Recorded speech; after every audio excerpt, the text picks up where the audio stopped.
Okie Show. All right, and welcome to the podcast that explores the inner workings of the Heartland's entertainment industries. I'm Brian. I'm Kelly. And we're here, once again, we're in not Tower Studios because we keep having some scheduling bleh I went to Tower Studios and you were not there. I felt really bad. I even got there early, which is huge for me.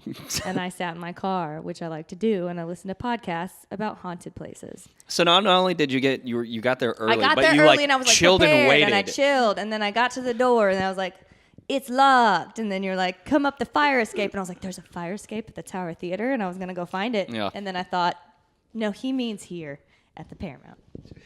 Well, that's just, I kind of have the same luck of like anytime that I get someplace early, I'm like, all right, I'm here early. And I chill and I wait and I listen to podcasts and all that kind of stuff. And then it turns out 5 miles away from the actual location. Yep. Yeah, that's Murphy's Law. Mm-hmm.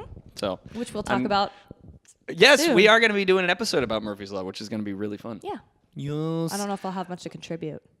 I think you might, because like in an improv world. Yeah, that's true, I guess. Murphy's Law really that's kind true. of rules. Yeah, you're right. So I'm glad that you survived the trek back over here and the fire escape. That's the thing about whenever we record it in the Paramount is like we're at the top of the Paramount, which you have to take a fire escape up to the top. So it's really like we're vetting our guests. It's super sketchy and creepy, and it's like let's make sure that they're kind of scared when they get in here. If you want to be on the show, you must prove yourself by passing the first test. Don't die on the way up. So with that being said, I would like to introduce our guests for today. We have, let's see here. I always fuck up the intros. Yeah, I know. So I'm sorry. It'll be a staple of the podcast. So today we're going to be talking about scoring for films, composing for, shorts and like all sorts. There's all sorts of different things that you can be scoring things for and composing for. But I'd like to introduce the musical composer for the Best Oklahoma Film for this year's Dead Center Film Festival, Mickey Reese's Alien, as well as you, Matt, you scored the Broad Squad for us, and I think you scored a couple of our 48s. Mm-hmm. But everybody welcome to the show, Mr. Nicholas Poss. Yay. Hello. Just imagine that there's like raucous applause. Yeah. And then also we have the musical composer for all the Okie Show YouTube sketches so far. This is by far the best intro I've done ever. But Noah Copeland, welcome to the show. What up? Yeah. And so this is actually kind of cool because Nick, you have been doing this for a while, and you graduated. I almost said high school. It's just going to be that kind of show today. Okay, good. I'm prepared. and you graduated high school. Good for you. He's super young, guys. You graduated college a long time ago, and like you've been doing this composing for a long time, and now you're even teaching at UCO. Yes. Yeah. And then meanwhile, over here with Noah, you just graduated from ACM. Yeah. What? So we're gonna be picking y'all's brains about the world of music and composing for films and all that kind of stuff. Okay. So thanks for being on the show here, guys. So before we get started, though, I've been wanting to include this into the show to kind of like give people like we've got to wait until the very end to find out the answers to these. Oh yeah. Oh, I'm so bad at these. We have a little bit of trivia, and this is for everybody. I have the answers. You have the answers, so I can't participate. I get to look dumb. Right. That's the sole reason. That's the sole purpose of this game. How can I make Kelly look like a fool? It's easy. Okay, so we have 3 trivia questions for all of y'all today. Question number 1, trivia question number 1. And y'all don't have to answer right now. We'll get the answers at the end of the show. What was the inspiration behind the Star Wars Imperial March, which goes... Oh, I feel like I've heard something about this, but okay. Question number 2. Who is referred to as the father of film music? Is it Alfred Newman? Is it Max Steiner? Or is it John Williams? Huh, indeed. And then trivia question number 3. Which movie actually has no score whatsoever? Is it No Country for Old Men, Rope, or Reservoir Dogs? Oh. Boom. So contemplate that for a while. So score doesn't include There is implemented Like there's soundtrack. soundtrack, Yeah. but So, not like, a score. Not Licensed song or diegetic music doesn't count. yeah. So like Okay. not so much like I think we're thinking the same thing. Kind of Right. the yeah. intense. We're not going to build-up, include that some under music. score. Yeah, okay. Yeah. But- so if it's but like, like an a- ominous drone or something like that doesn't count. Okay. That's all anybody does anymore, though. Yeah, it's Hans Zimmer. That's how I get paid for, dude. Yeah, Hans Zimmer, aka Bwam. It's more than blah. Bwam. He definitely does. Yeah, he gets Maybe the we short should- end of the stick. Yeah. We A should lot of play a times. He game. Just inspired a bunch of people that just go blah, is what I would say. Exactly. But he does more than blah himself. I'm just every single time I think of Hans Zimmer, I always picture him like in a dinner meeting with a new director or something like that.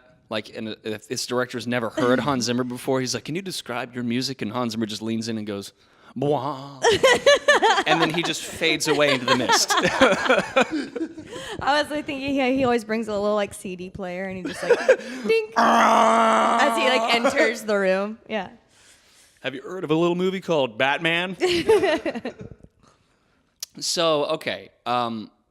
Before we get started, let's kind of lay the landscape of you two. So, what are some of Bond y'all's... on the edge? Like, Yes. Just describe, what are you wearing right now for the listeners? So, I actually I don't know why I have this written down. Where do you get the gall? No. Sometimes I'm writing these late at night. He was mad on Facebook and he wrote that. That was like he was crossover and he was trying to type that in a It's comment. like, you invited me here, man. What the hell? Where do you get off? Okay, so what are some... I question whether or not I had it. Let's go with the fire escape. Where do you get the gall, and where can I find some? So, what? First of all, like, what kind of inspirations do you guys have behind your music? Like musical inspirations or just in general? Just like in general. A lot of mine comes from video game music. Ooh. because Really? I'm a big freaking nerd. That's the thing is. Does anybody remember a game called Sonic Adventure 2? Yes, at all? I do. Guys, Yes, I do. I go, Sorry. rolling around at the speed of Oh, sound. yes. Oh my Okay, remember goodness. that? That's such a flashback for me right now. Yeah, okay. Wow. So I'm like, okay, you want to know like the true like origin story, like the Uncle Ben gets shot moment. It was much happier. Deals than with that. Sonic. I didn't know a Copeland. But I'm at Walmart and I'm like 9 years old and I'm with my brother in the electronics section. And this kid he has one of those he's playing one of those like demo GameCube kiosks where like the controller was down here and the screen was like 10 feet Yeah, above. So big. you, like, broke your neck by the end of the But demo. you're playing. And he was playing that game, Sonic Adventure 2 or whatever. And I just walked by and went, what is that? Oh, hey, what is that? Whatever. And it really was everything my 9-year-old brain wanted at that point. I thought it was freaking awesome. And particularly, I really loved, it was the first time I noticed music. Yeah. It's like my earliest, I think one of my earliest musical memories. The other one would be Batman animated series. There's an episode where the Joker is in like this junkyard, and I just remember the cello line and the drum beat from this episode just stuck out. So those are like the two earliest times I noticed music or whatever. So I would play that Sonic demo, and I would die and start over, and the music would start over, and sometimes I would just sit there and not even move the controller. Just listen to it Yeah. play out. That's These dope beats, awesome. yo. This is what I'm talking about. Yeah. So that was I think, so because of that, I've always had, a great love for video game soundtracks and stuff, Yeah. especially Sonic, because Sonic has had consistently good music, has not had consistently good games. But he could be the worst, glitchiest Sonic game you've ever played in your life. The soundtrack's still gonna be Soundtrack is on point. That's Yeah. awesome. And even when it's bad, it's this is so bad it's good. There's raps in that game. There's You play raps as- in yes. Sonic. When you play Wow. now they only did it I think once. When you play as Knuckles, all his theme music is these raps about That's- finding emeralds or whatever. And you're like, Now I just want to love force this. Kelly to freestyle a Sonic rap. Oh my gosh. Dude, yeah. I You don't have to check these out, freestyle dude. raps. He's a fast hedgehog. And he's, Give me those rings as I run down the street. Bing, bing, bing, bing. I don't know. That's that terrible. was better than what I had. it's not Both too far bad. from that. You need to listen to it or whatever. Yeah. So, Nick, what are some of your, what kind of got you into this whole shindig? Yeah. When I was in high school, I took a film class, and I think that was the first time that I was really listening to audio critically. And it made me interested in music in a different way, you know, and seeing how music can accompany an image and how it can totally change the atmosphere of something you're trying to communicate. But then also listening to the audio that we just captured on location on a shotgun mic, it made me kind of relate to audio differently a little bit too. And you had to think about it in the moment. There's always really interesting things that happen with field recordings. But then as a result of working with my high school film program, I got they just bought equipment for me to use, and that's just how I got started, and I never stopped. That's awesome. Yeah. Clifton Rayfield, shout out. Yeah, Jenks High School, go Trojans. Yeah.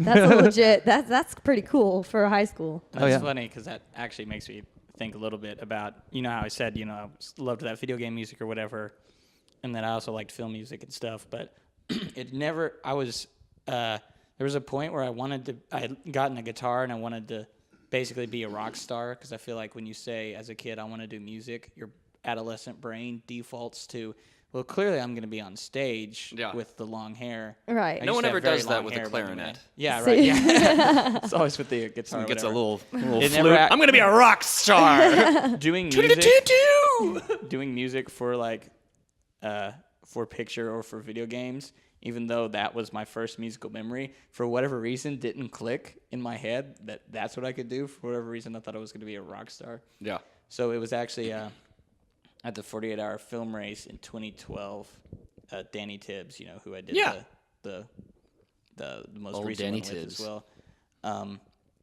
We was like, hey, you want to help on this 48-hour film race stuff? It's like, you're a musician, right? You do music, right? It's like, yeah, well, I guess you should do the music for this film. I'm like, okay, I've never done that before. You tinker, right? I'll give it a try or whatever. That's the worst thing that can happen. Trauma And then I won Best Musical Score that year. Really? Even that was back in 2012? Yeah, and I didn't have a clue what I was doing, right? So Though, yeah, to be fair, though, there were only like 5 people in the race that year, because that was whenever first got started. yeah, it was like when it first got started. So there wasn't any competition. Still, no, that's what I'm saying. That's still legit. Yeah, but yeah, I guess that was kind of like a click in my brain. Like, I'm switch like, over. Yeah. Maybe I got something I here. could do There is this. something. Yeah.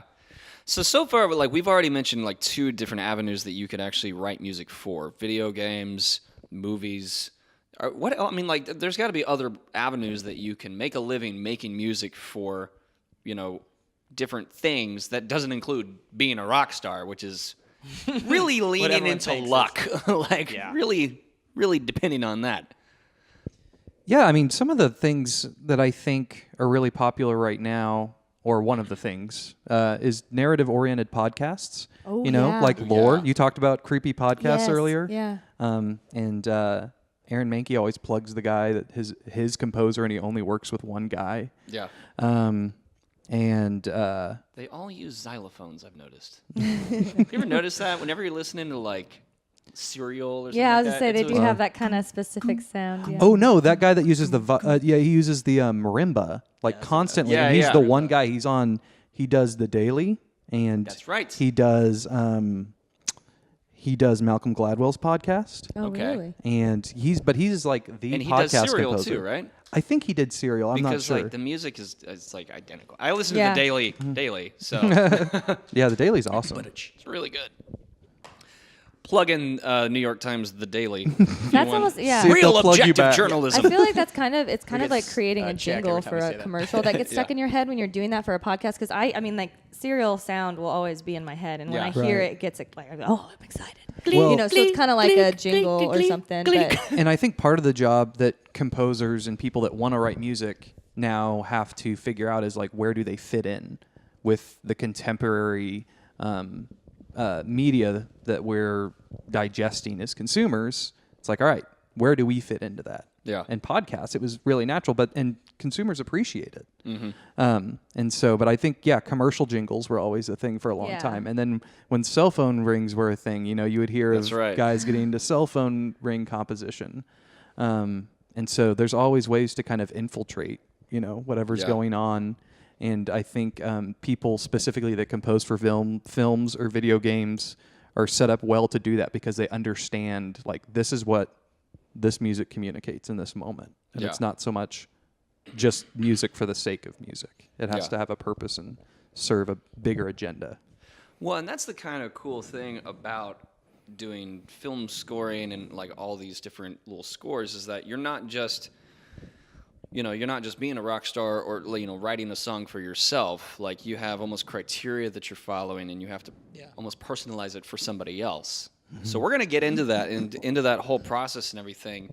But real quick, I want to recap on everything that we've touched so far, like all the different avenues. So we have, film scoring, video games, podcasts. I'm trying to think of what else that we touched on. You said. Commercial jingles. What else? Ringtones. Yeah. Yeah. Go hit up the old midis. So, okay, now what are you guys, whenever you get a job for, we're going to focus on film scoring just because I think that's the most like centralized way to talk about it. Yeah. Because we can get pretty broad with music and all that. But like, what is your general process for scoring a project? Like if it's a short film? I'll go first. Okay. So my general process is I have to get to a point to where I understand where the director's coming from. Like, how is the image being communicated? How is that moment of time being captured? What's their intent? And what can I offer to support that? Or how can I even twist that a little bit to make it more effective? Because, so that's the first, I'm just trying to understand the language of the film so I can talk to the director about the direction I want to go in. Do you do that before anything has been shot? Sometimes. When you're lucky? Yes. Sometimes. The other thing, too, is I try to talk the least amount possible because it's really easy to get, lost in translation. And, some directors think they understand what tempo is, but it's not really tempo. It's a rhythm. And it's like, that doesn't. How many times have they said make it faster and they really just wanted more subdivision? I tell that to every single director that I work with. It's like, hey, you just talk about emotions. Because whenever you tell me that you want it faster, I know you mean you want more subdivisions. I say the exact. I totally see. Yeah, absolutely. So you have to translate their language into what actually makes sense. Correct. And then apply that. Yeah, but then you can start having a conversation with them, and then the director is more likely to want to hear your input when you understand where he or she is coming from. Yeah. And so first step is understanding the language of the film and what they want to communicate. And the second step is figuring out, all right, how can I augment that or serve that or whatever? And then after that, it's just making a plan to implement that, record it and figure out what deadlines are. And that determines, deadlines and budget determine what I can bring to the table. So then that And how determines. often do you do, let's talk about temp tracks first. Mm-hmm. So explain what a temp track is for the layman listener. It's just, it's a track that the editor or director will put into the film that they think does a good job of, or maybe does a better job than you could possibly do of accompanying what they've created. Because sometimes people use like John Williams scores for temp tracks, and they'll be like, "Can you make it feel like that, like a John Williams score?" Maybe if you paid me what John Williams gets paid, I could get not close. Have you seen Inception? The music from Inception? We want it to be just like that. I wonder how many times they've been like, "Why don't you literally copy it?" A lot. A lot? Yeah. It becomes this ethical thing that you have to think with I've told many directors, I'm like, hey, I get it. You hired me to copy this. And this is as close as I feel comfortable doing that. Right. I actually had somebody tell me to make it less like the tip, and I'm like, you brought this upon yourself. This is what happens. Yeah. So, do you how often do you influence the editor compared to the editor influencing you? Meaning the tempo and the beats and all that kind of stuff. Which way does it go? I've never had any influence on anyone. On an editor. It's usually I know. Yeah. It's usually always pictured lock or whatever when I, get it. So, really? See, because I'm always baffled by that. Really? The reason I'm baffled by that is because, like, for me, like, whenever I'm editing, like, I like it to have a tempo to it. Mm-hmm. You know, so, like, for me, like, the reason I like to edit 2 temp tracks is so that certain cuts can happen on certain beats of the music and that kind of thing. Yeah. So that's why I'm always curious, like, because for me, like, whenever in a perfect world, if I had $1 million to be able to spend on a score or something like that, like, I would totally allow the score to influence the editing tone of the movie. Kind of like what's the movie, the car movie? Baby Driver. Baby Driver. Baby yeah. Driver. Oh. See, I would. I think every editor should, like, if they don't have temp score, just edit to like a click track or like a drum beat or something, so that they have the tempo and they're like, this is the tempo of this scene. Because the thing is, when there's not, when I get it pictured lock or whatever, I like the idea that this is the cuts. They happen here. You have to find whatever tempo is there and make it work. If you have to do weird time signatures or whatever else, make it happen. But the thing is, like, something I thought was really interesting was Hans Zimmer was talking about, I think when he was working on, like, The Dark Knight or something, that he got this scene from the editor or whatever, and he asked him, he was like looking at it, he's like, this scene is like, I don't remember the tempo, but I'll just say 88 BPM. He's like, this scene is 88 BPM, like, on the dot. It's edited to this. I wonder what temp music they used, because it is so 88. And so he asked him, like, what temp music did he use? And he's like, I didn't use any temp music. It's like, that dude is just such a good editor. I used my heart on that, and I think that's I think that's really an underlooked skill, is the tempo of an editor and how that can inform the music or whatever. Because the thing a lot of times that makes a musician's job hard is when a edit doesn't have a very good tempo and you have to find one. Like, because that's the first thing you want to do, is sit down and find the tempo of the scene.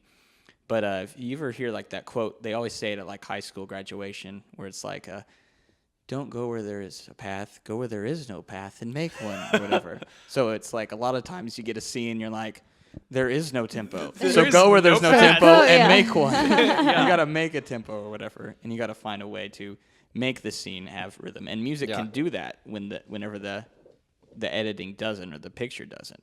But I have had, actually, there is one project I'm working on right now where the director straight up told me, he's like, this is the edit, but dude, if you find a tempo you really like and it doesn't go with the edit, just let me know and we'll change the picture. Yeah, see, that's awesome. Cool. I always think I'm always fascinated by they either can coexist or they can completely butt heads of the musical score. The musical score and the editor, like, those two jobs of editing and scoring are, like, so they can be so symbiotic, and when they are, it just makes the movie so much more powerful. I feel like. Yeah, I would know, but absolutely. I'm a sound guy that holds a boom for a living, so who cares about what I have to say? I have a question about for all of our aspiring directors, because, like, let's face it, it seems like every single person that gets into film wants to be a director. So what are some things that you constantly face when dealing with a young director? What are some things that people can do better? Well, there's one thing we talked about earlier was the subdivisions thing, or the musical terms or whatever. Know your terminology. So, talk to us, in emotion is better than, because when they, like, I wouldn't tell them how to frame a shot. You know what I mean? Yeah. So when you start talking about, like, tempos and stuff, it, like, or, like, not necessarily tempos, but, like, key changes or major or minor, it gets kind of weird. Yeah. Do you know what I mean? I can imagine that it's like somebody trying to describe the sound his car is making to the mechanic. Exactly. And they think they know what's going on, and the dude's Trying just to be like, all manly, like, the Richter scale is off on this one. the sound is, it's grinding gears, and Grinding in the mechanic's just like, in shut the up and let me look at your flabberblast. car. Yeah. I think a good thing to know is kind of to know the composer you're working with and how they work, and know how much direction they want and how much direction they need. Because I think some are like, just let me do my thing and leave me alone, like, give me, like, emotions and I'll go nuts. And some are like, I want to know what you want. Let me get inside your brain. What is your, like, your dream score, and I'll try to find it or whatever. Yeah. So, and that kind of comes just from talking to your composer and just knowing how they work. Right. Man, it's such a strange thing because like you're essentially whenever I think of scoring, I think of like emotions. Like you're taking the emotions of the scene and you're making them audible. Yeah. And like so it's always, like the idea of like scoring a film is always fascinating to me because like how do you do that?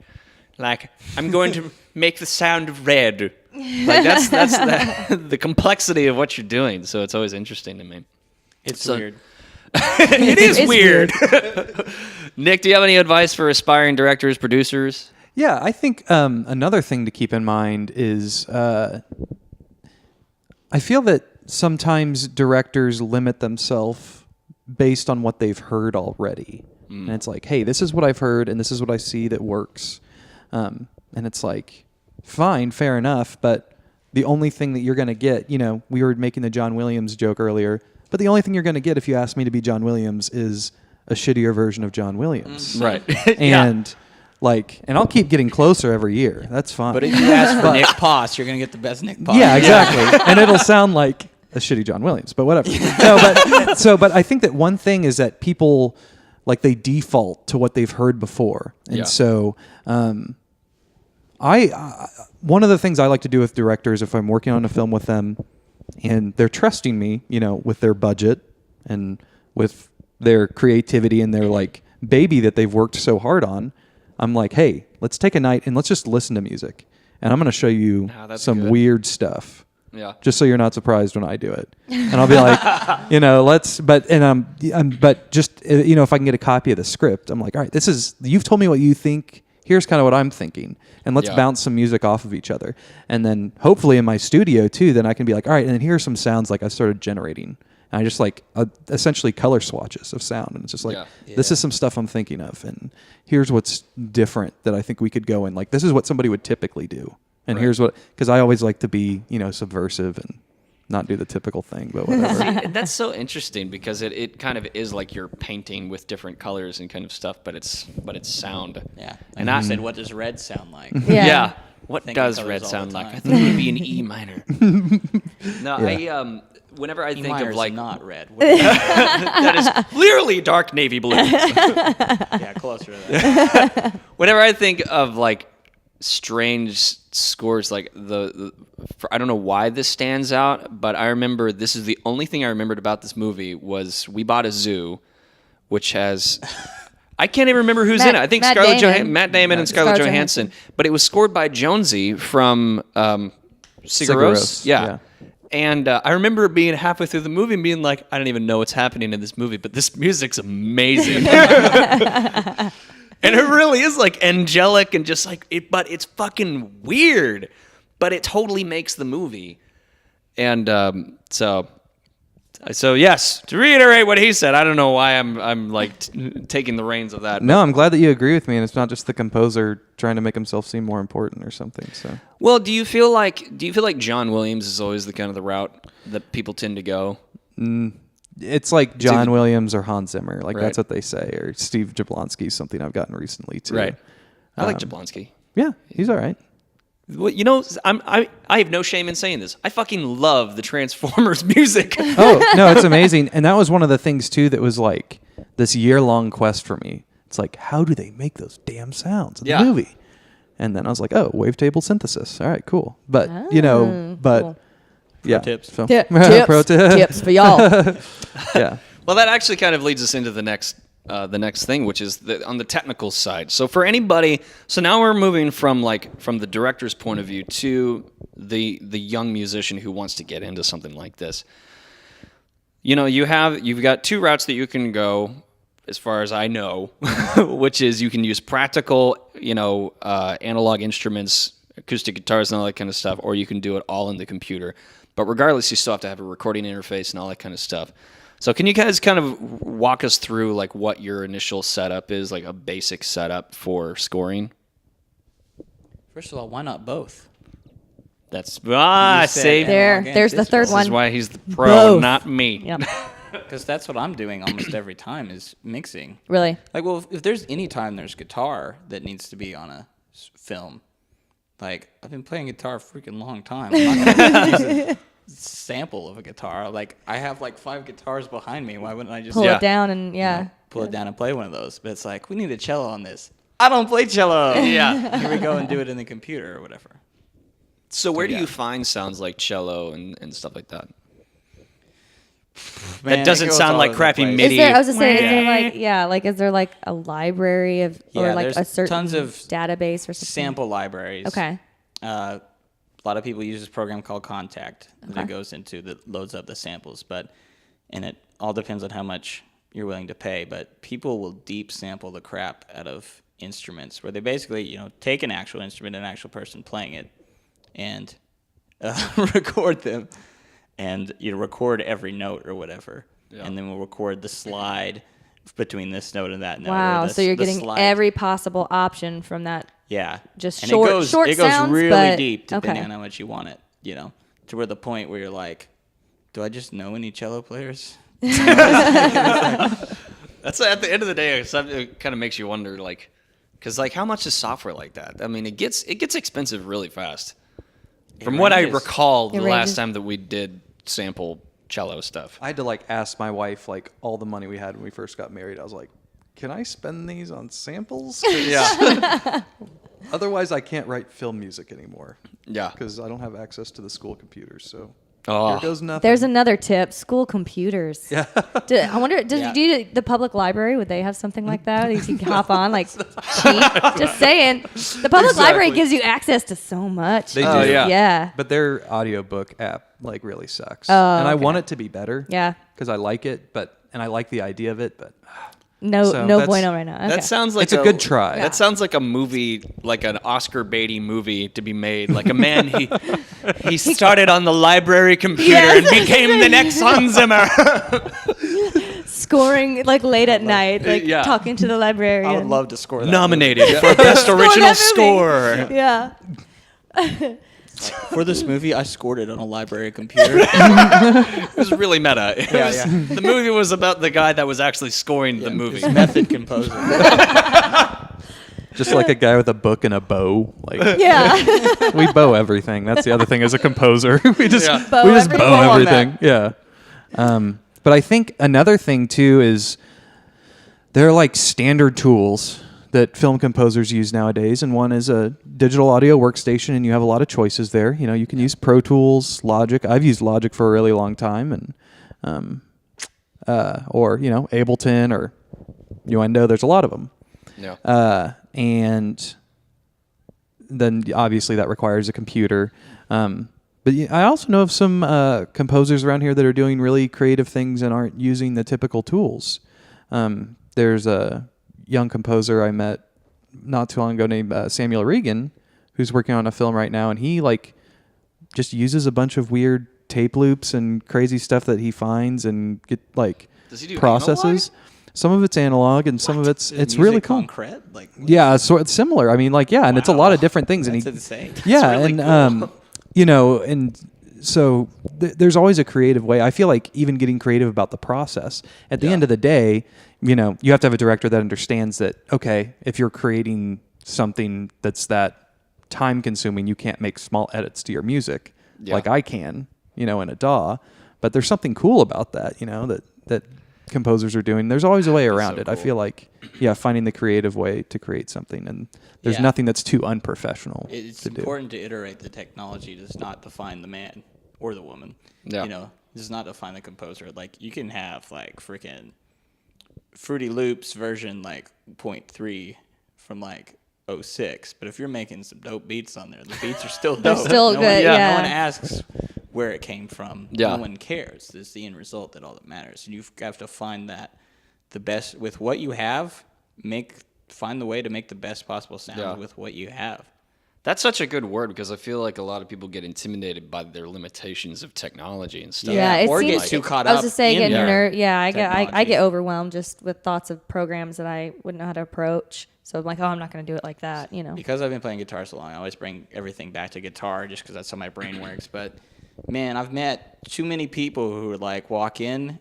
I remember this guy walking in one time in the studio, had this nice rack of just gear and this expensive guitar that, I will maybe one day own. Very long On my time, whatever. very, very And long-term dream he's list. just like, his playing is so mediocre. And then I'm like, Oh no! So he had like thousands of dollars of gear, and it was just like, meh, meh. I'm like, dude, and I'm like, I know, Doesn't like, matter. I know a couple zit-faced kids on their like Squire starter that could probably Yeah. show you up just because of they don't care about the gear. They don't rely on that. That guy clearly spent a lot of money to try to be a guitar player. You know what I mean? As opposed to spending a lot of time and a lot of heart. Yeah. Well, it's amazing to me, especially in film.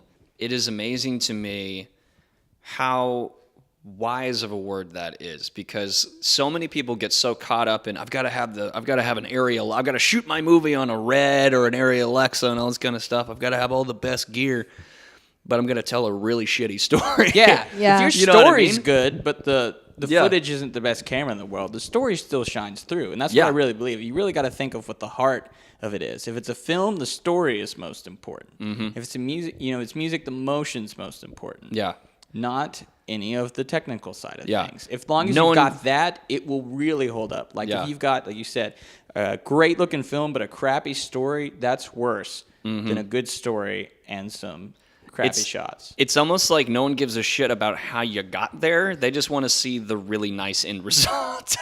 Exactly. Like, nobody cares how expensive the gear is that you used. Yeah, like 3 people watched the behind the scenes footage. Yeah. I'm one of those 3. Yeah. But still. And I'm in the honestly, minority. like, for anyone that's like, low budget producing and stuff, the more unique that you can get to the end goal, that's actually kind of a marketing hook that you can use in film festivals and stuff. Like, the entire score was recorded on a tape deck in someone's backyard. You know what I mean? Like, that's a more headline, interesting dude. than it was, we spent thousands of dollars on the score in a studio. It's the same thing, but yeah. Like, Yeah. But like, the more unique you can make it is. It leads me to kind of a random question. Camera died. Oh well. A little bit of a, like off put, but like, okay, for a budget, for like when someone gives you a budget, what would you, for a film, like what's kind of a really comfortable amount that you feel like, because I'm sure you've worked with not a lot at all. People can't offer, like massive amounts of budget on their movies if they're doing some sort of like 48-hour, like, hey, we're gonna pay you a lot of money. But You're like, on the 48-hour what's film a- race, $50,000. and or there's there's the extreme where they're paying tons and tons of money for an amazing composer. But like, what's a pretty comfortable budget that you can do your work and you think like this allows a little bit of give for me to do a little extra? can I give a roundabout answer? Yeah. I don't know. Like, it So, doesn't need to be like a specific number, but I just am curious. And I copied all my pricing structure from Nick. So Okay, anything he says, like, no, I straight up, yeah. because I'm genuinely ask him what curious. he Like, did one day. if there's a director that's like, I want a decent composer, what do I have to pay for that? What do I budget? Sure. Yeah.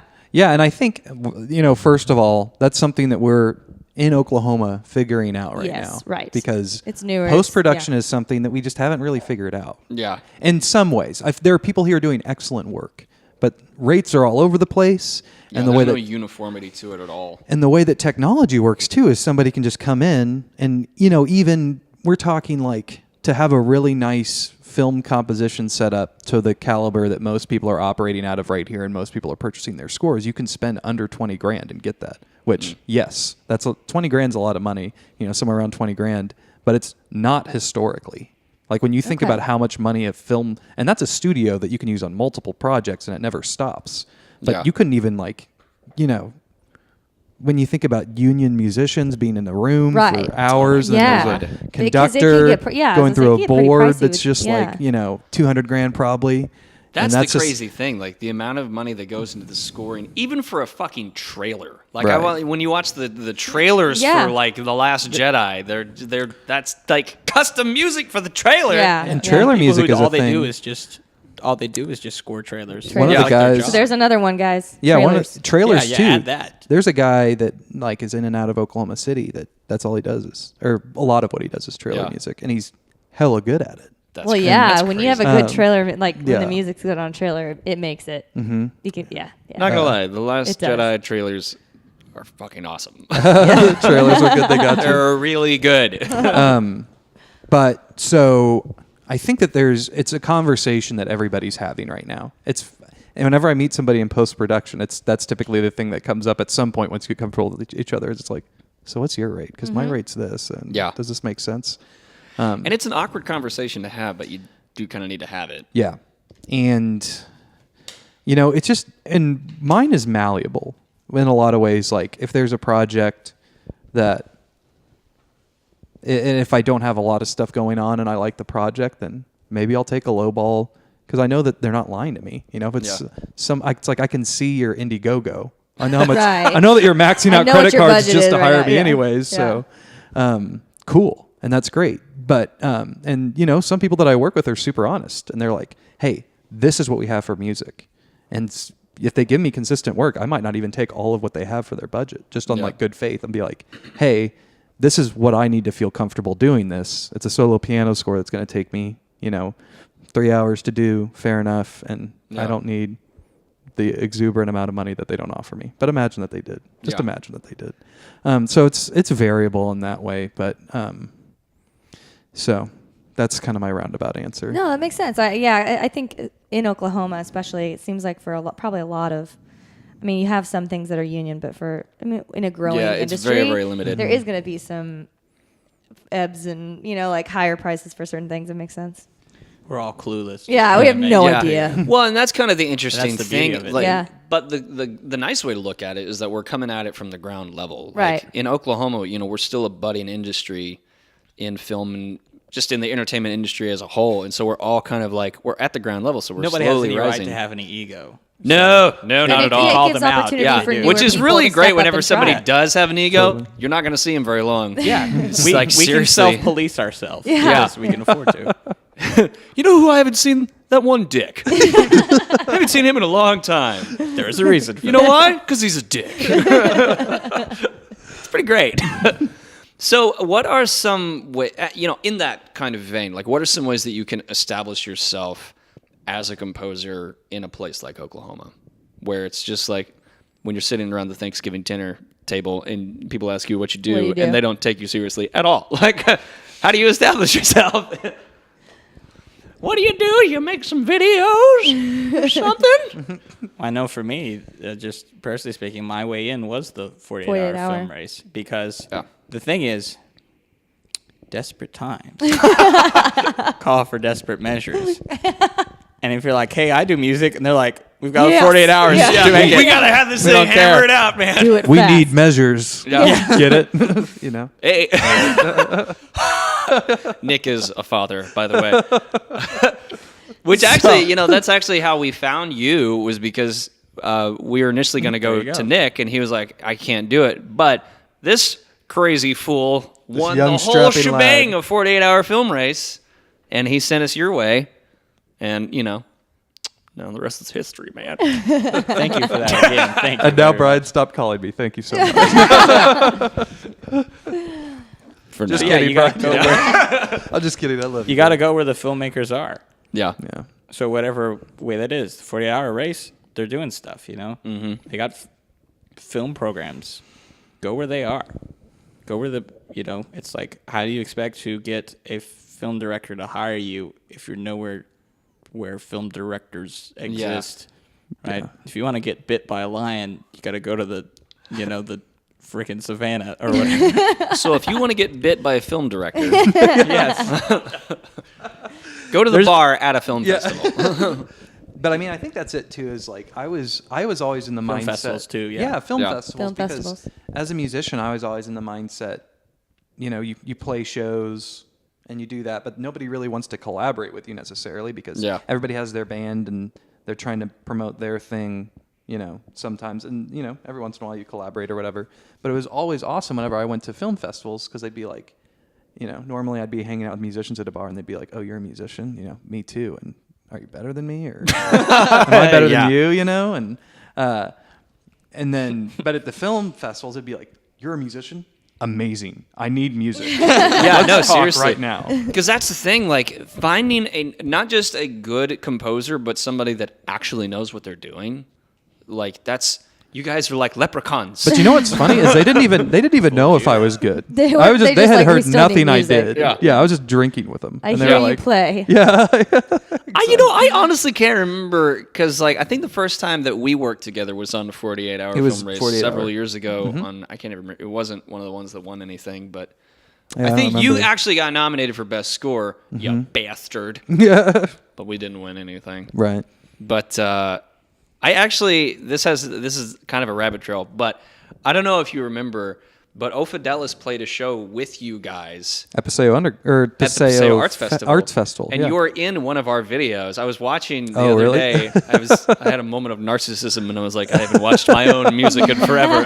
So I turned on this video from Paseo Arts Festival, and their fucking Nick is just walking across the screen. I'm like, what the? Yeah, I'm in your life now. Yeah, you were Get used in to it. there.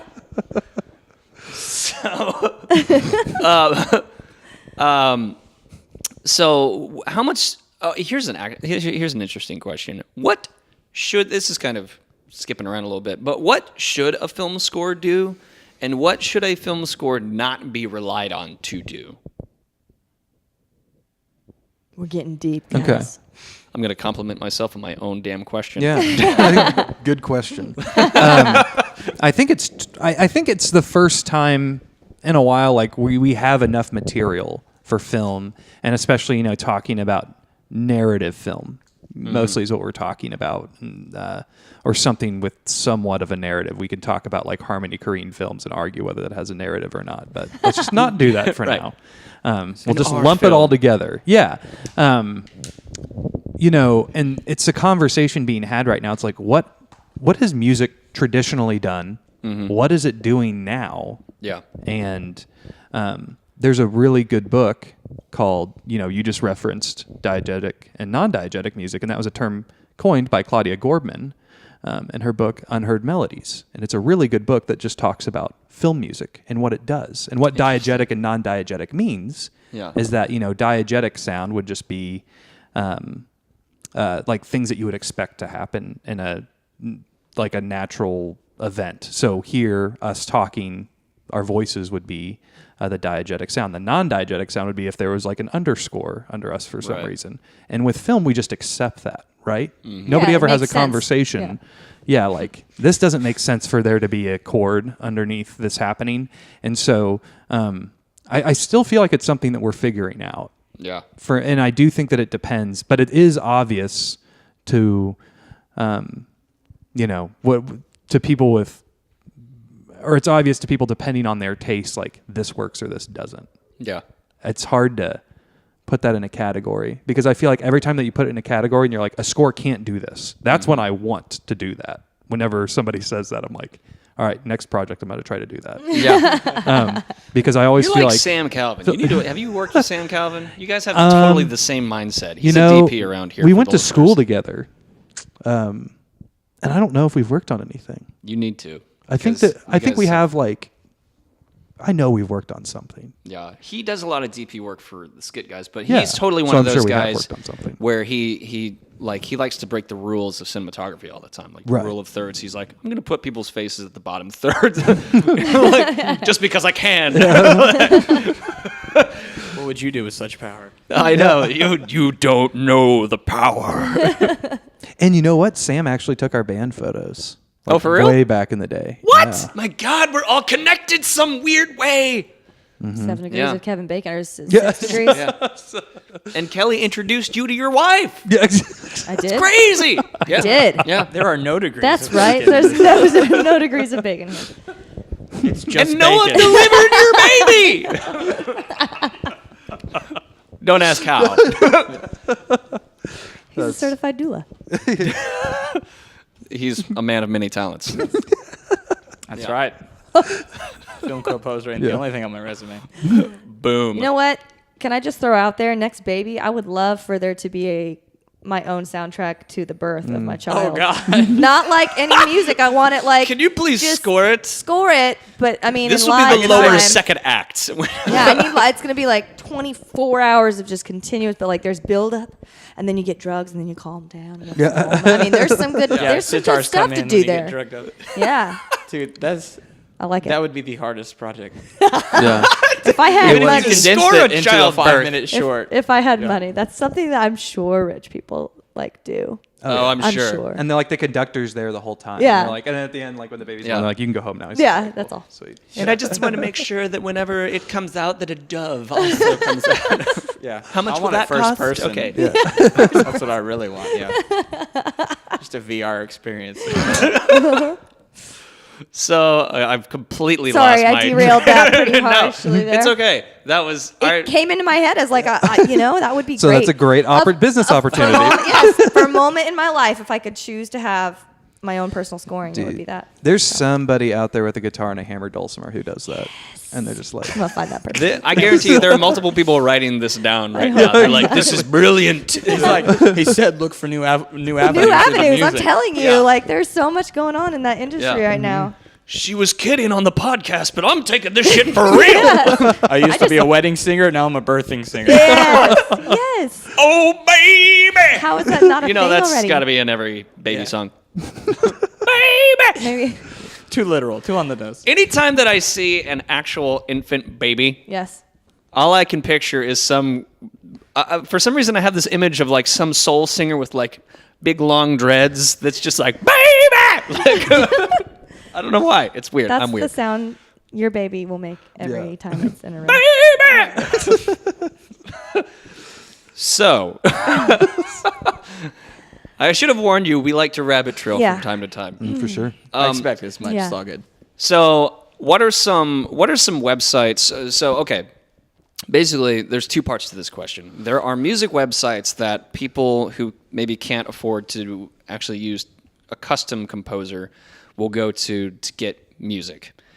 The other side of that is that some of these websites you can also make music for that you can make money off of. Is that correct? Yeah. Okay, so what are some of these websites that A, directors can go to find music, and B, musicians can make music for? Yeah. I mean, you have the Premium Beat, Audio Jungle thing. Premiumbeat.com. Exactly. Yeah. You have that stuff. Artlist.io is really popular right now. And I have a page on artlist.io. If anybody wants to just go download my music if There you you're a go. member. So Can you make decent money doing that? eventually. It's always interesting because it depends on like from what I've heard from people that did oh man, what was it called? I think it might have been Premium Beat or something. It was some service similar to that. But people that got in early and then so they're racking up downloads and they're like their music goes to the top of the searches because they have more downloads. It becomes something lucrative eventually. Like Artlist.io, this is their second year doing it. So last year, last year, last year was just a beta website, you know? Yeah. And that's what the majority, like it's funny. I always like cruise through the top 50 tracks sometimes, but like that's some of the temp tracks I get are guys going to artlist.io. Yeah. They'll get their temp tracks there and then send that to me. And so Oh, I can that's great. recognize that that's where it's from. And I'm like, Yeah. oh, okay. So they like that music. But that's what informs what I write for them too. That's really cool. And so, like, you could also technically use that as kind of a practice route, right? Like, as a young composer, first of all, the more tracks that you have Right. on these sites, the more possibilities you have of You have to be downloads. more established to get that, though, is Really? the difficult thing. Yeah, they want really good material, like right at the beginning.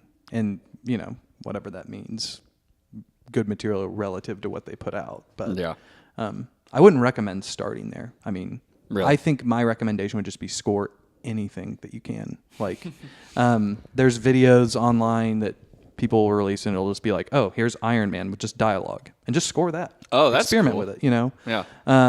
Yeah. And that's, you know, just have something that you can show somebody. Yeah. And then, like, show people and get feedback.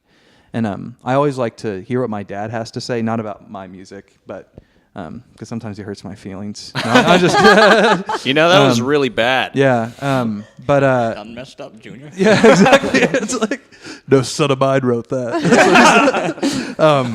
But no, like, it's always interesting to hear like what he thinks about music and what it looks like on film. So I'm always interested to show him contemporary films and be like, how does this? Is make he you not a feel? musician? No, he's not a musician. Yeah, so that's like that outside voice that you're kind of looking for. Exactly. Yeah, one of them. That's and super then, helpful. And yeah, and I also think it's helpful to build relationships with other composers. And I was just meeting with another composer this week, and I was like, at the end of it, we were both just like, all right, we both write things, and so I don't know what we can do for each other, except I was like, hey, do you mind Except from kill each other. except I'm gonna make sure you don't leave my office. But then I was like, hey man, like I'm writing this. Would you mind just taking a look at it and telling me if it works? Because I've been watching Junkie XL tutorials for like hours, and I'm convinced it has to be 200 tracks, and it's just a pad. Like, what do you think? And so it's cool, and he was able to watch it and give me some feedback. But as far as, so that's not about the music library stuff you're talking about. Well, but still. As far as doing that, I feel like that's the step afterwards. Okay. After you kind of figure out what you do. Yeah. And you know that it's like, all right, I do orchestral stuff really well. Oh, I do folky guitar stuff really well. And people love that. It doesn't have to be orchestral. Yeah. You know, Find your voice. Exactly. Yeah. Or just even something you can copy well. You could. Yeah, that's where right. you could put the stuff that you copy is on those music libraries. And yeah, figure out if they have a process to do it. Like, what's the one it's like Rumblefish or something? Is that right? That's the YouTube licensing one. Yeah, that sounds right. Okay, it's a weird name. That's like really that. that's really Confuses easy to the get hell out of into. me. Oh, I know. Things get yanked for weird reasons. Or they'll put like an ad on the bottom. Yeah. If like you used an Indiana Jones score. Right, yeah. Buy Indiana Jones here. Yeah. No, get out of there. Well, and I don't know how that works, but I know that it's something that's easier to get into. Would be something like Rumblefish but then there's a website too that some people have had moderate success with taxi.com, which you can pay to be a part of and submit your music to. But once again, you want to make sure that it's to a professional level. Otherwise, you're just wasting money being a part of that. Yeah, they have calls a lot for that, looking for this type of song. Right. Oh, this interesting. Type of thing, yeah. Okay. Yeah, so I learn Oh, I so know. much from these stupid podcast episodes. Do you do taxi, Noah? I've never done Taxi, though. Oh. I looked at it You once just and I look was at just it. like, I don't know Exactly. about that. I did it, and then I was like, there's like years when I wasn't submitting, and I was just paying the money to do it, and I was like, why am I doing this? Yeah. But I did. Yeah, I felt actually like I looked at Taxi and I felt like it was like you had to be in it for the long haul before you started seeing returns. Yeah. And I just like, okay, guess not.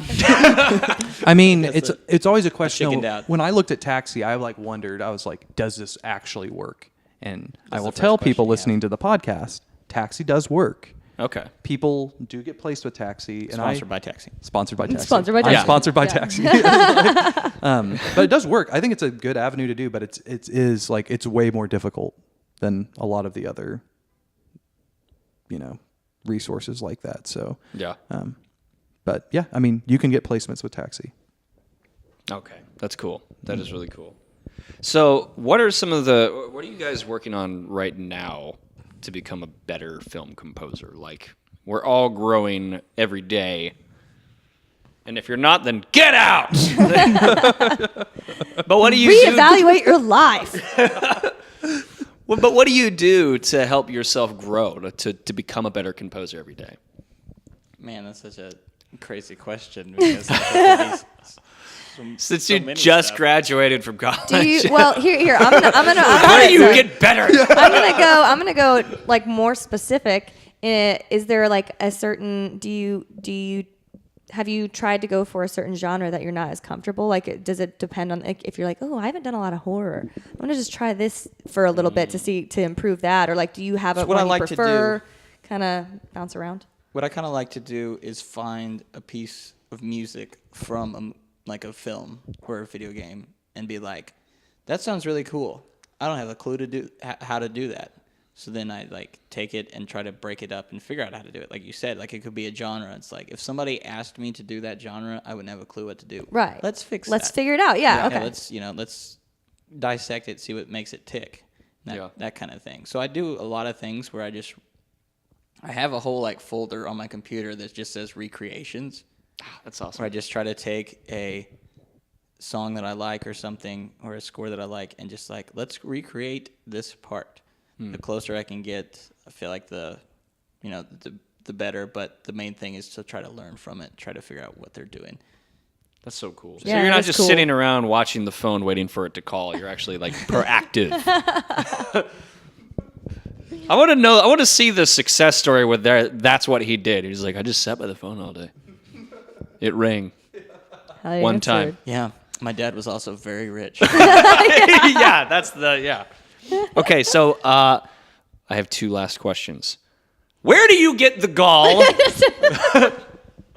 No, okay. Last question. That again. This is a very serious question. This is for everybody. Okay, if you could murder any pop star of today, who would it be, and how would you do it? Pop star.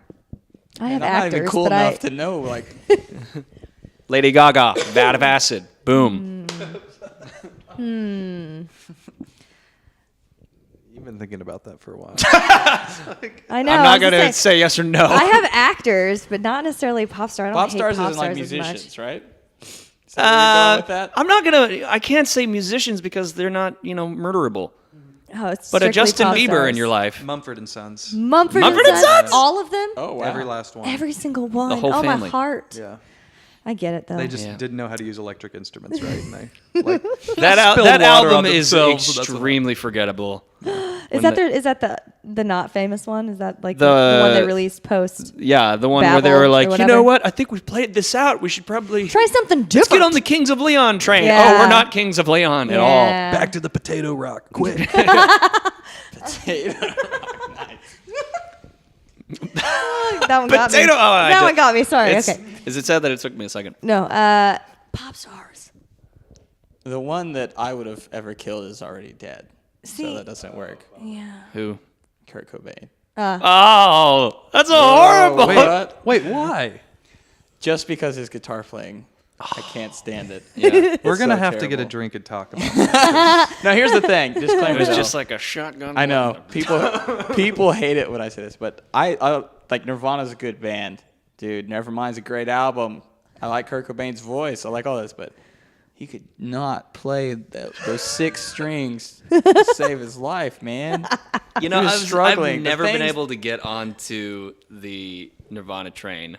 Like, Yeah. I've always been. I It's like the Foo guitar playing Fighters. clearly holding you back. That's what it was. Yeah, probably. No, like you read like the things like the producers had to do to like get him to play his instrument. Which was really Right. sad. Put the heroin down. Put it down.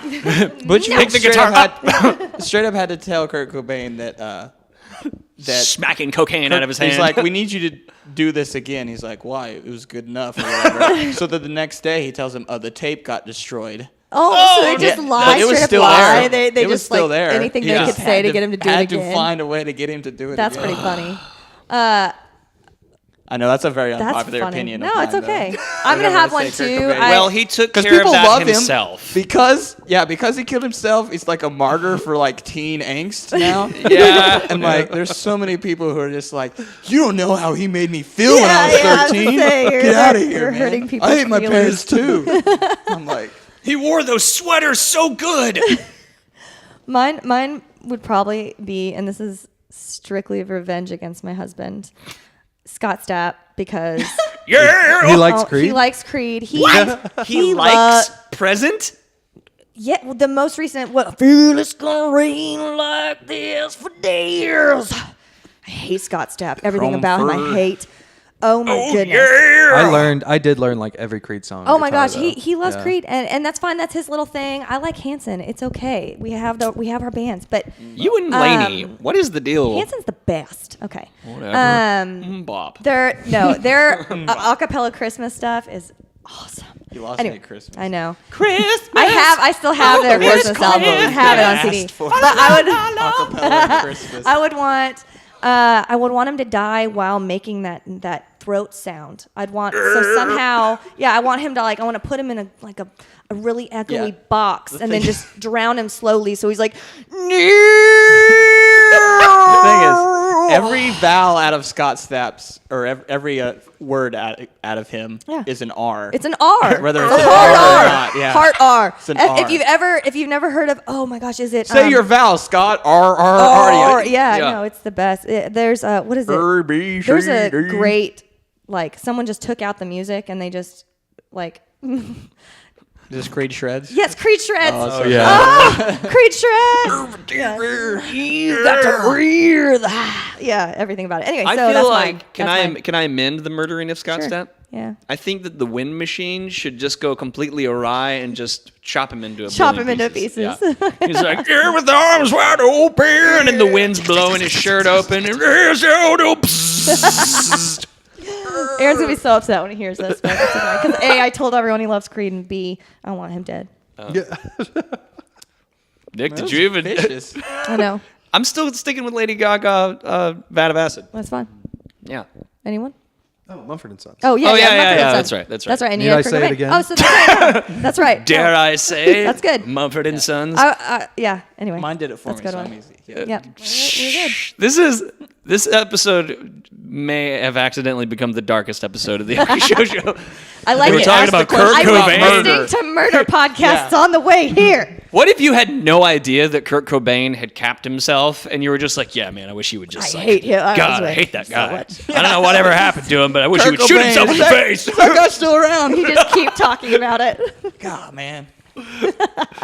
Well, I think it's time for some games. Okay. Do we want to answer questions first? Oh, Do you want yes. to answer at least one of them, or We try to answer have- the trivia questions? Okay, so we're gonna I'm give the kind of answers to some trivia Just questions. gonna guess, but Okay, so what was the inspiration behind the Star Wars Imperial March?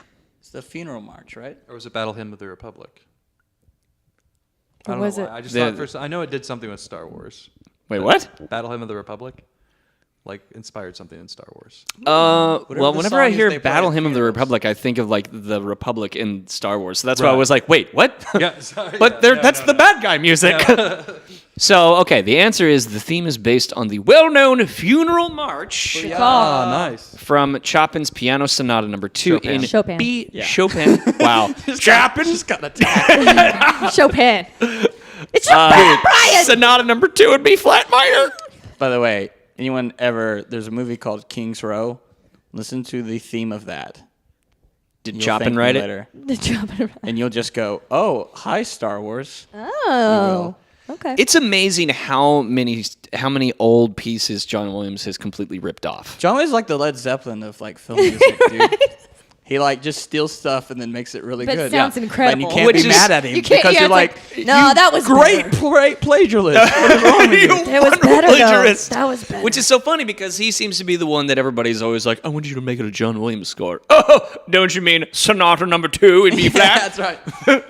Okay, so trivia question number 2. Yeah, actually, real quick, that does remind me. I did a part in a short film, and I realized later, I'm like, dude, this is totally like this chord progression I took straight out of Zeppelin. I didn't even realize it. I told the director that, and he says, "That's okay. They probably stole it from some blues musician."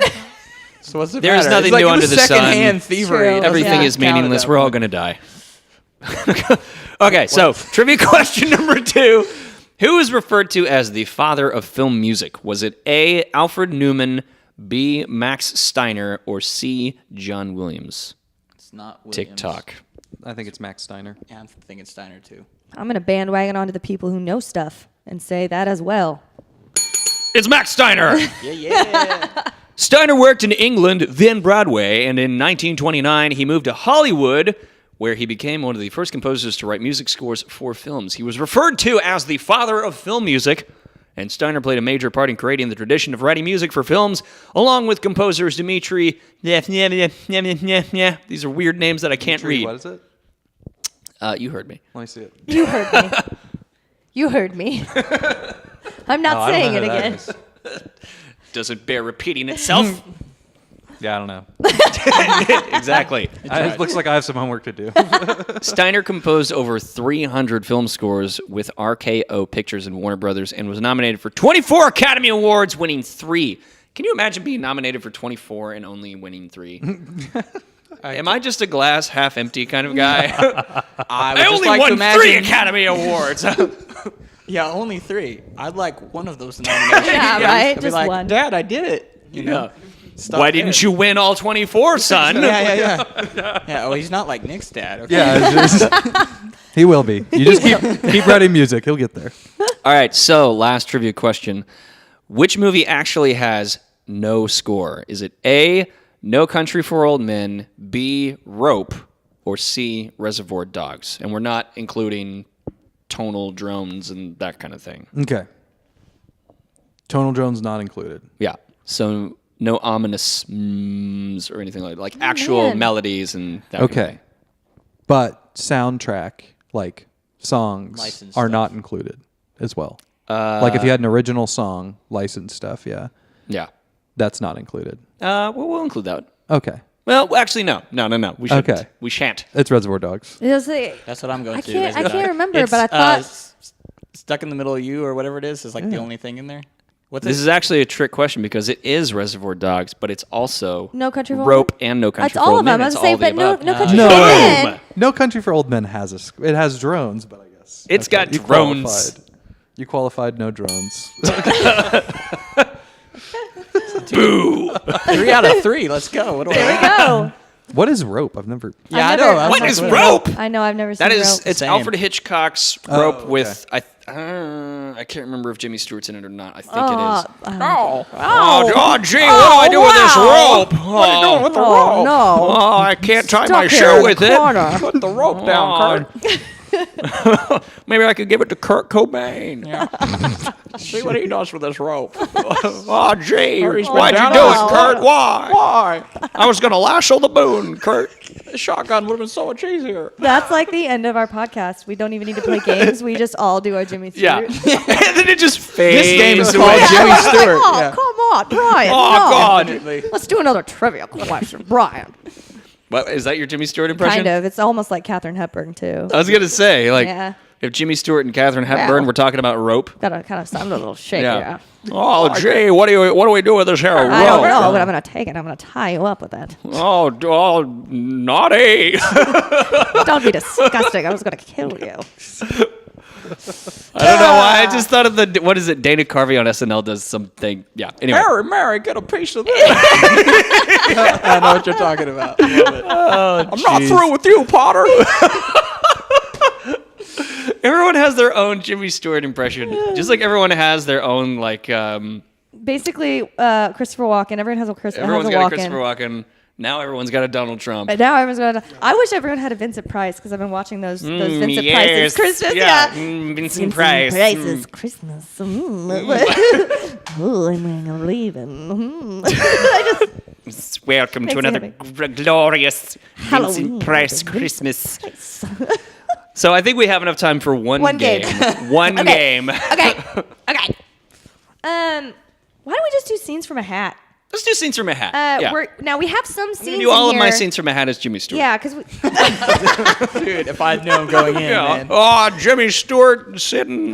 we've got some just random suggestions, but I asked them to put in. We were gonna play on a previous podcast deleted scenes, so scenes from a movie that you wanted them to be in, but that wasn't in the movie. So there's those options, and then there's also just a lot of random stuff in this hat. I kind of like, let's just do it random and like we'll pull a suggestion, and if you have a scene from a hat that you want to do, we'll give you the first couple examples. We'll do 2, and then feel free to be a if walk you wanna on or chime join in. or play. Yeah, we'll make it work. This is Oh. actually mine.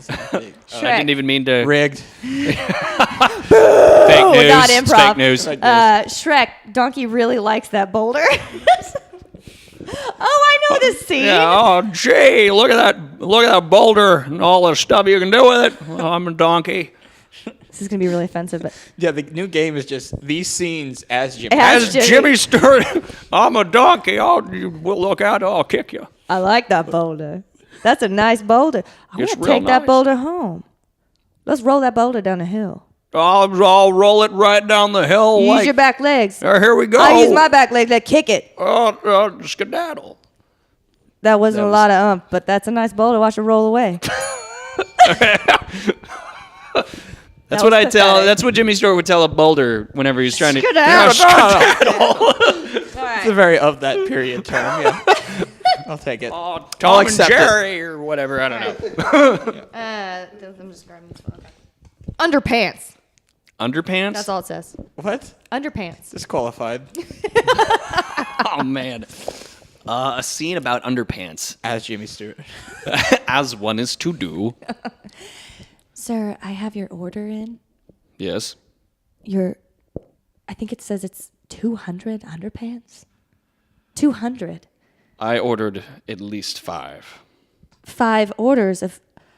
200. Let's do the math there. 5 orders of 200. 5 orders of 200. So we have more than just this coming. Sir, you can't wear all those underpants. I don't wear them all at once. I simply wear them out You quite have often. more than enough underpants here for your lifetime. The ones I'm wearing right now are almost worn out as we talk. Do you just create a lot of friction while you walk? I create both fiction and friction. Sir, we need to donate these. They're just there's too many underpants and there's so many people without them. We need to. You've got to share. You It's can't take my Christmas. underpants! Give me my underpants! It's Christmas after all. Oh, and I'm running away. Your pants are on fire, sir. I've never told a lie! I don't know. So dumb. So dumb. And this is That's me. why it's I haven't fun. had nothing to drink either. I know. Human teeth. Human teeth. Anyway, you guys want to jump in here? Human teeth. Human teeth. As Jimmy Stewart. Just As Jimmy just say that every time. Here we go. Man, how do you guys work with this stuff? Underpants was your thing? That's like the most dry thing. Like, imagine I'm composing a film and he's like, all right, for the score, I want underpants. Underpants. I'm like, I have no idea how to score your film. Maybe I was to say you guys should be making some background Yeah. music to our scenes. No, score So- it. Improvise score. Now, in this particular scene, it's focused on the human teeth.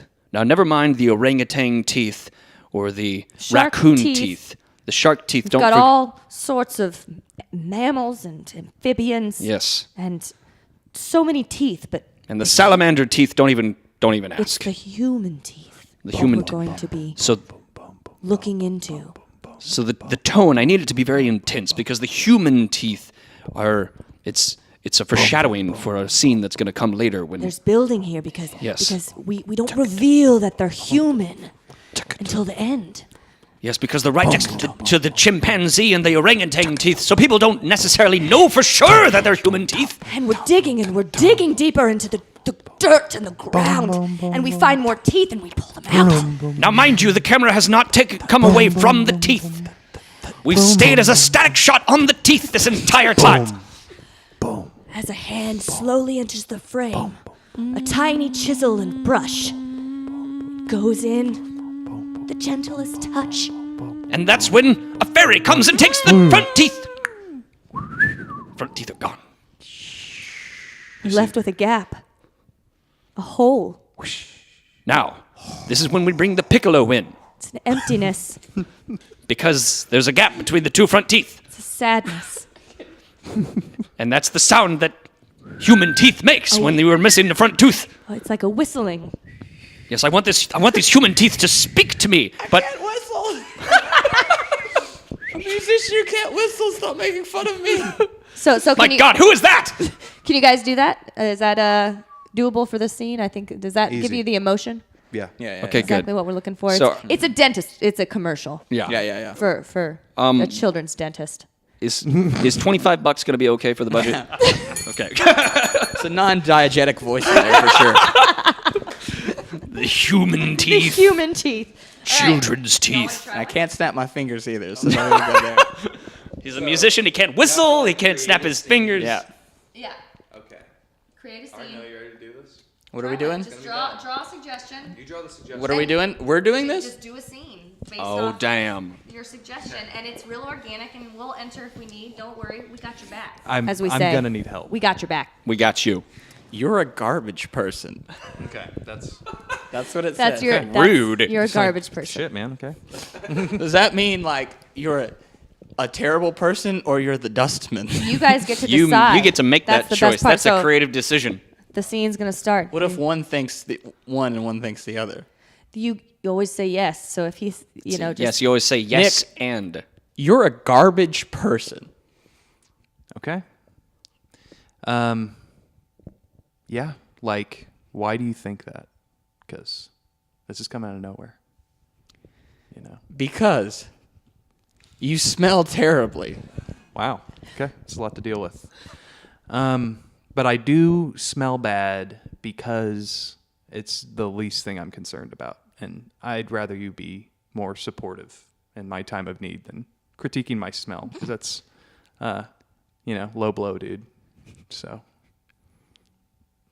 Out of all the professions you could have picked, I don't understand why you wanted to be a garbage person. That's what you want to do with your time. Since I was a kid, man. I'm a garbage person. Yeah, since I was a kid. I saw Sonic take out garbage one day, so I was like, I'm going to give it a shot. How quickly did it happen? Did I start taking out garbage? Immediately. Okay. Yeah, the kid playing it. I took him out. Oh. Yeah, like Oh. out. I'm actually a hitman. Out with the garbage. Boom. Perfect. That was the was best awesome. button. I'm actually a hitman. Well, guys, thank you so much for coming on the show. Yeah, absolutely. Thanks for having us. Where can we find you guys online, Nick? Yeah, so I should have. MySpace.com. Just kidding. All right, Garbage man. Yeah, MySpace.com says garbage hitman. Garbage hitman. That's the best band name. That is a bad name, yeah. How was that? That's all, folks. Yeah. You can follow me on Instagram. I'm just Nick Poss on Instagram, and you'll see. Oh, good. Yeah, good point. Poss, Poss. And yeah, I had it wrong for the longest time. Oh, that's really funny. That's super funny. Wait, You're how like did looking you, how for me did on you Facebook or misspell something? Poss? I thought it was PAS for the longest time. Oh, like a Oh, pass. okay. Yeah, Or yeah. PAWS, that'd be way Right. cuter. But, Pause. Aw. but yeah, you can follow me on there. Or if you have a question about a project and are curious about working with me, you can send me an email at nick@magicairstudios.com. Boom. And then Noah, where can we find you? NoahCopeland.com. Simple and Boom. easy. Awesome. And Copeland is Copeland. Like the band. Because I do get Like the asked band. that, yeah. Or like Aaron Copeland. There you go. That's what I get. And Kenneth Copeland, who's a Ah, yes. preacher, I think, is the other one I Kenneth get Copeland. asked or whatever. Yes. Stuart Copeland, can't forget Right. him.